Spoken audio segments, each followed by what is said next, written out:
आपण केलेल्या कष्टाचं फळ जेव्हा मिळतं की नाही तेव्हा कसलं भारी वाटतं की नाही. काही दिवसापूर्वी बघा सहज मी थोड्याशा मेथ्या टाकलेल्या आणि कसली मस्त मेथीची भाजी आली बघा. तरी बारीक पानांची मेथीची भाजी की नाही चवीला पण खूप भारी लागते. फक्त त्याची मुळं कट करून टाकायची. तर भाजी निवडताना आमच्याही बघा त्याच्यातलं असं पांढरं पान असतं की नाही ते एकाने कसं काढायला लावायची. काय तर म्हणा त्याच्यावर नागिन फिरलेली असते. आता मला सांगा दारात कुठं येईल का नागिन फिरायला. तर हे जवळून बघितलं की नाही तर ते तसं पण दिसतंय. तुम्हाला काय वाटतं हे खरं असतं का नक्की सांगा.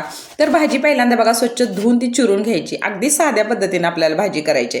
त्याला ठेसलेला लसूण लालसर असा भाजून घ्यायचा. त्याच्यात मग मिरची कांदा टोमॅटो वगैरे असं परतून घ्यायचं. आता टोमॅटो जरी नाही टाकलात की नाही तरी चालते, पण माझी भाजी केवढूशी होती बघा. टोमॅटोनं जरा म्हटलं बऱ्यापैकी तरी होईल. नंतर चिरलेली त्याच्यात भाजी घालायची. उलटपालट करून घ्यायचं चांगलं.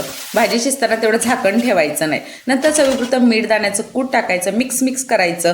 तर दाण्याच्या कुटाऐवजी की नाही ओलं खोबरं जरी वापरलं की नाही तरी मस्त लागतं. पण माझ्याकडे काही ओलं खोबरं नव्हतं. तर सर्विंगसाठी इथं मी भाकरीवर भाजी घेतली. सर्विंग वगैरे दाखवलं आणि ते तसंच ताट ठेवलं. म्हटलं ते जेवताना घेता येईल. तेवढ्यात मुलीनं बघा अख्खं ताट संपवलं. आता काय बोलायचं सांगा. चला तुम्ही पटकन तेवढं सबस्क्राईब करा.